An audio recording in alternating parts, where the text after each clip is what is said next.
Bharatiya Janata party Yadadri Bhuvanagiri జిల్లా విస్తృత స్థాయి సమావేశం చౌటుప్పల్ ఎస్ఎం రెడ్డి ఫంక్షన్ హాల్లో మంగళవారం జిల్లా అధ్యక్షులు పాషం భాస్కర్ అధ్యక్షతన నిర్వహించడం జరిగినది.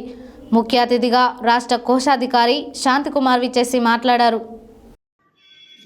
భారతీయ జనతా పార్టీ యాదాద్రి భువనగిరి జిల్లా విస్తృత స్థాయి సమావేశం చౌటుప్పల్ ఎస్ఎం రెడ్డి ఫంక్షన్ హాల్లో మంగళవారం జిల్లా అధ్యక్షులు పాషం భాస్కర్ అధ్యక్షతన నిర్వహించడం జరిగింది.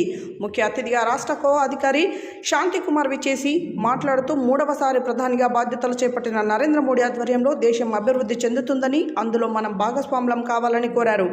ఈ కార్యక్రమంలో రాష్ట్ర ఉపాధ్యక్షులు గంగిడి మనోహర్ రెడ్డి, రాష్ట్ర ప్రధాన కార్యదర్శి కాసం వెంకటేశ్వర్లు, ఎంపీ బూర నర్సయ్య గౌడ్, మోర్చా రాష్ట్ర ప్రధాన కార్యదర్శి నకరకంటి ముగులయ్య, కడగంచి రమేష్, గోనూరు వీరారెడ్డి, జిల్లా ఉపాధ్యక్షులు రమణగోని శంకర్, ప్రధాన కార్యదర్శి ఎన్ఎం శివ మహేందర్, ఊట్కూరి అశోక్, దూడల భిక్షం, మండల అధ్యక్షులు చినుకని మల్లేశం, మున్సిపాలిటీ అధ్యక్షులు కంచర్ల గోవర్ధన్ రెడ్డి, పోలోజు శ్రీధర్ బాబు, ఆలయ చిరంజీవి, బత్తుల జంగయ్య, దాసోజు భిక్షమాచారి, మున్సిపాలిటీ ప్రధాన కార్యదర్శి వనం ధనుంజయ, కడారి ఐలయ్య, ఉప్పు బుచ్చయ్య, కట్టకృష్ణ, కరెంకొండ అశోక్, దిండు భాస్కర్, పబ్బు వంశీ, రాష్ట్ర జిల్లా మండల నాయకులు తదితరులు పాల్గొన్నారు.